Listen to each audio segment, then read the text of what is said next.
So this is another message that came in through the website form. This was from a guy named Justin. The subject of the message was in response to the Should You Quit Your Band episode that we put out a couple of weeks ago. Yep.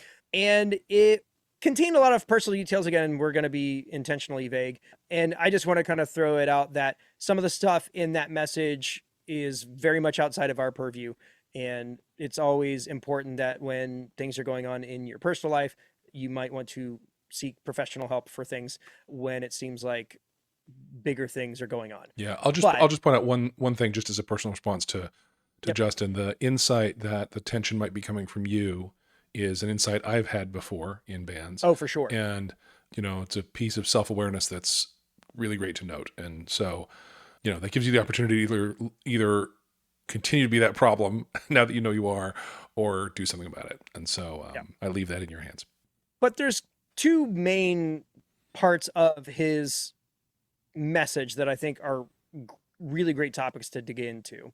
So kind of alluding to what Dan was talking about, there's some stuff going on with his group. He's not sure he wants to stick it out, but there's also some realization that it might not be the band that is causing me to feel the way that I feel, and that there's some other stuff going on. But the main questions are here.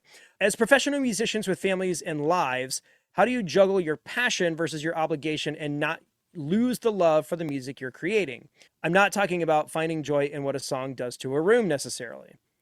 How do you still use music as an outlet when your entire job requires you to play music? I'm not doing this for a living, but there has to be a way to crack the code between work and play so I can remain in the band and not feel like I'm forced to be there. I know this is long. Hope you guys are great. Keep rocking. So big thanks to Justin for reaching out. Yep. And that's, man, this is one of those questions that I don't know if either one of us have a solid handle on it. Well, yeah, all the time. And it's two questions, right? So let's take them separately. The first is about work-life balance. And I certainly have not cracked that one. I will say that the times that it has worked have been times when I've been paying attention to communication and putting my schedule on a calendar where my family can see it, and not surprising them with stuff. The times when I've not been rigorous about that and have been like, hey, I got a gig on Saturday, and they're like, what? Less good. For sure. And there was a time when we were booked, sometimes four weekends a month. Mm-hmm. And it got to where we just had to say that was a lot, and we had to back it down because, we do have jobs and families and lives. And so you got to find the balance in actually how much band work you can do and not A, wear yourself out, run yourself into the ground, and B, that you're still available for the other people in your life that need you. Yeah. And ultimately, for me, it's trying to figure out how often does this need to happen where it still feels like fun. Yeah. And there's not there's not an answer to that. Right. It's all relative. Yeah. And personal.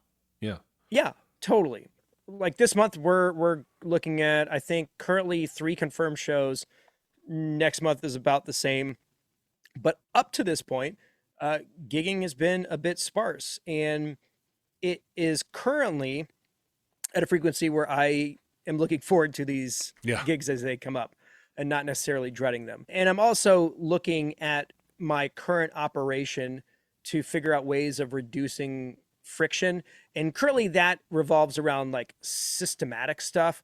Like one thing that I really need to figure out is a way to take my current front of house in-ear monitor rig, which is in a 16 rack unit rolling monstrosity, and break it up into something that is in 2 different pieces that I can easily pick up by myself.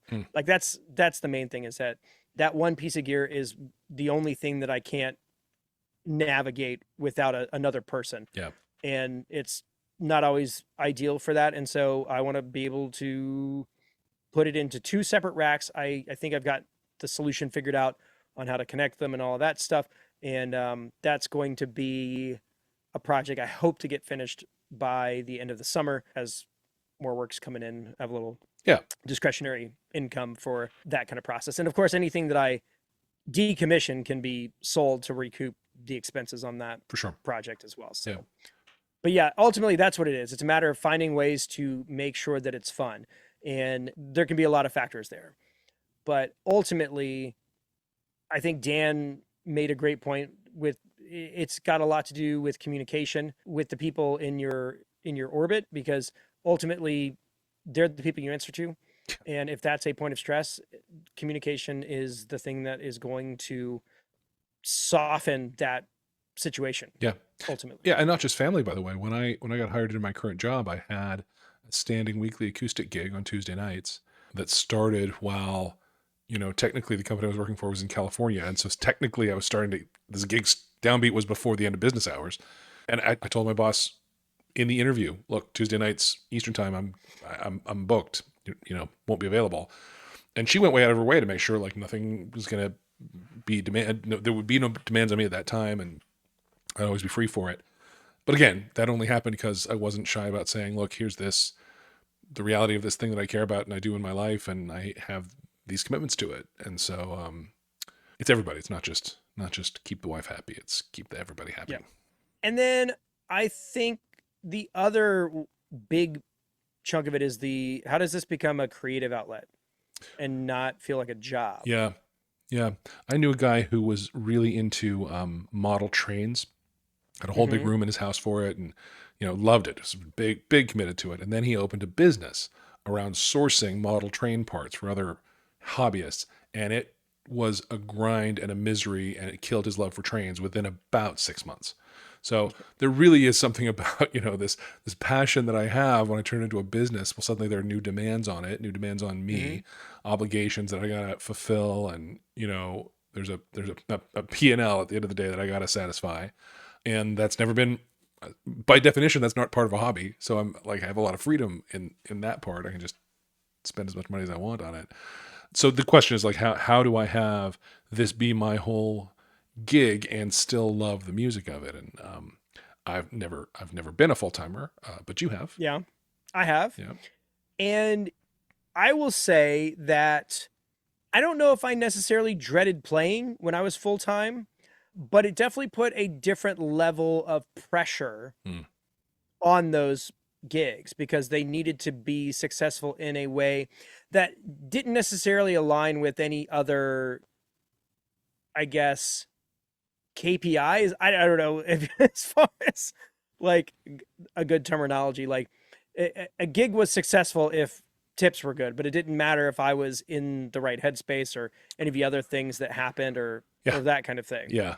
So the situation with that is tough because it forces you to make decisions that you wouldn't normally make if money weren't an object. But even as a hobby, we want to go with the four main things. If you can get two or three of the four things, it's worth your time and effort. So I would say think about the things that really matter to you. And again, I'm such a fan of writing things down. I think it's because my brain doesn't work right, and like staring at it makes it make sense. But having like clear ideas of what you enjoy about playing your instrument in whatever capacity it is, and see if the current situation works for you in that context, and if it doesn't, what a gig that would work for you in that context would look like, Yeah. you know? Yep. Yeah. And it's perfectly okay to have deal breakers, Sure. and nobody really gets to judge anybody else for their deal breakers. Hmm. If really for you playing Don't Stop Believin', like you just flat won't. All right, there are bands out there that don't. Not a problem. But I mean, the other thought that came in when we were kind of working through this is that maybe it's just like it's not a gigging band. Yeah. Maybe it's showing up to jams every couple of days or Yeah. once a week or every other week, where it kind of scratches that itch. When I moved back to Atlanta from Nashville, I started going to that meddlesome live band karaoke Yeah. because it's I didn't know anybody. I didn't have connections in that city, in that area, that particular world. And so it was one, a good place to meet people, And it was also, again, a way to kind of scratch that itch to get it out of my system. But and it ultimately served both of those things because it helped me meet people and it helped me get gigs because it was a way for somebody could see what I was able to do and then we could move on from there. So it was a good source for a lot of opportunities, but it is important to figure out what is the thing that you like about this, you know? Yeah. For some people, performing is everything. Yep. Like you being specifically you, Dan, being kind of an outgoing person, it is a thing that really feeds you. Yes. And for other folks like myself, it demands a lot of me. Right. And it's kind of draining. It's kind of the opposite effect. But I enjoy it for the challenge of it and I enjoy it for the interaction, even though it's not necessarily my default mode. I do like that exchange. And I like the idea of being able to try stuff and play songs I'd never played before. And like those are the kinds of things that work for me. And you don't always get all of those things, but finding the right balance of the stuff that you want out of whatever it is you're doing is paramount. Yeah. And it could be that maybe being in a band isn't it. Maybe you would rather just sit at home and play over tracks or write your own music. I mean, it seems like that's kind of what it is. There's a creativity drought. Yeah. It's not being fed Yeah. in what he's currently doing. Yeah. The thing is, a creative career is itself a choice, right? Nobody's playing guitar because they have no other options, right? There are people, waiting tables because that's the only thing they can do or something. I don't even know about that. There are people working jobs that is like the only choice they have. Nobody's being a musician because that's their only choice. You have to deliberately want that. You have to be headed into that. You got to actively make that happen. And so you also kind of have to be like deranged to a degree. Yeah, for sure. Yeah, it is not for normal people. Yeah. But this question, like, how can I can remain in the band and not feel like I'm forced to be there? And nobody's forcing you to be there. You're in this whole thing because you chose that. And so what is it about it that you chose, and how can you get more of that and less of not that? That's the only conversation to have, I think we've talked about the only reason you should ever be a professional musician full time is if you cannot possibly imagine yourself doing anything else. But even for those people, actually doing that instead of most creatives are also doing something else to make money because they have to, not, So the point is, if it is going to be a thing that you're going to put yourself into and push yourself toward, there's a reason for that. And so that gives you some input into what part of it feeds you and what part of it doesn't. So you bring up a really interesting point talking about the things that it takes to be a professional musician. And what I kind of landed on is, do you love playing your instrument so much that you would do it for other people? Where your creative output isn't necessarily the thing that is being requested. Can you take yourself out of that situation? Yeah. Because that is what that takes. And if that's not for you, no fault whatsoever. That's totally relatable. Totally. Like, not a problem. Yep. But as far as creative outlet and music, I think for me, it's just finding other outlets for it, because creativity does not live in a box.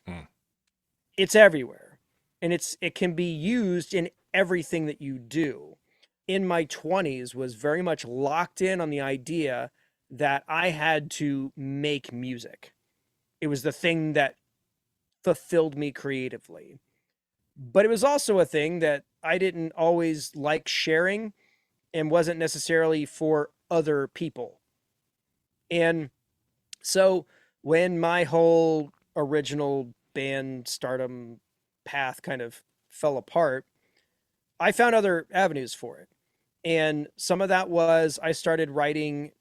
I would just go into Logic and I would just like spend 30, 40 minutes like, all right, let's see what comes out of this. And I kind of started piling up all of these, I don't know, 30-second, 45-second, 8-bar, 16-bar, 32-bar sound beds. Yeah.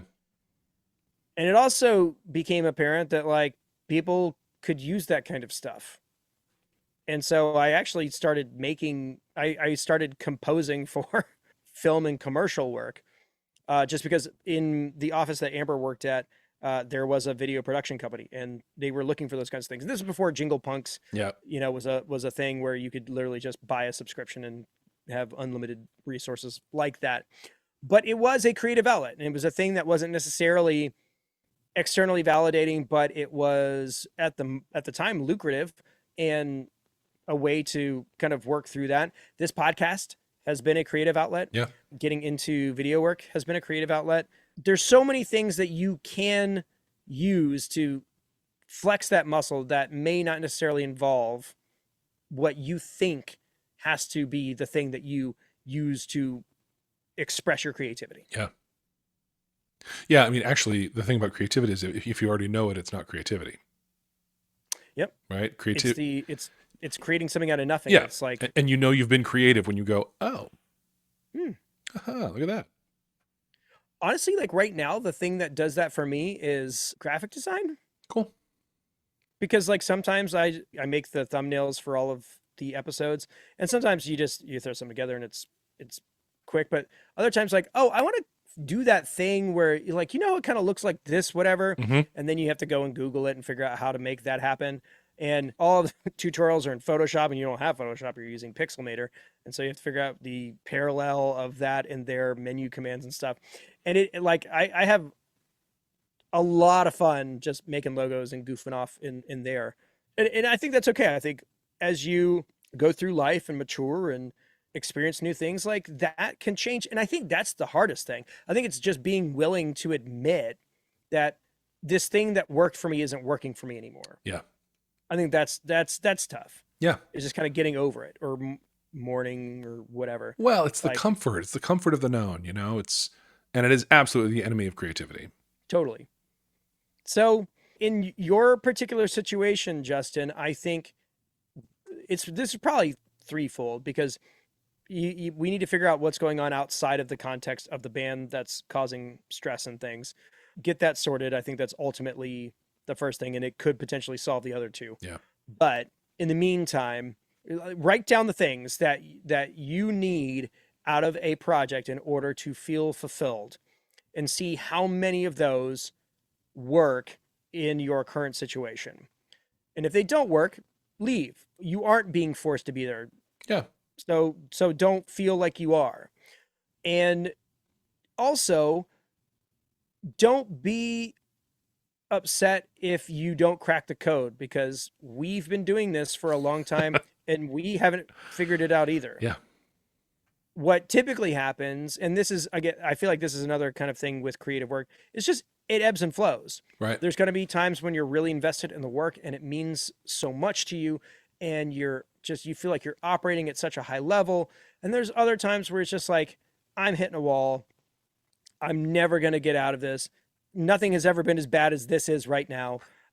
But the funny thing is that like in our situation, as band leaders and business owners or whatever, I feel like every year around November is the time where I start texting Dan. Is like, I think I'll just put all this up on Facebook Marketplace and just, call it a day. Yeah. It's seasonal. It just happens when the year kind of wraps up and you look back at things and you're like, there's a lot of stressful things, and I don't know if I'd want to carry this over. But I also know, because it's happened so frequently, that it's just like, okay, this is just a thing that happens and it'll pass, and I'll be right back to it. Because like I played a really silly show on Saturday and it was all fun. Yeah. No stress. Right.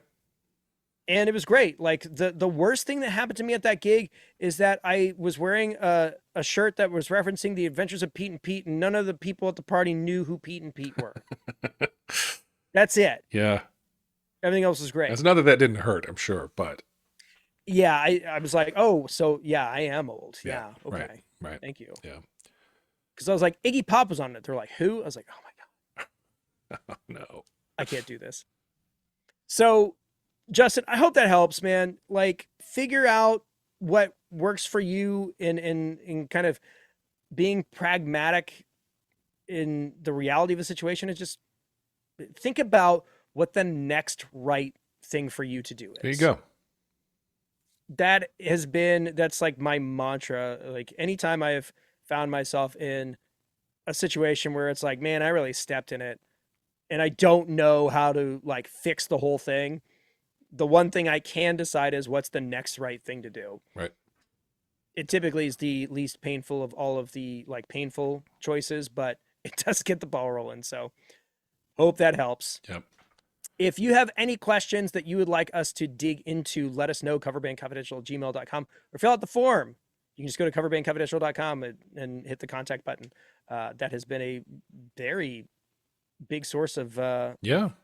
our stuff recently. So appreciate all of you guys reaching out.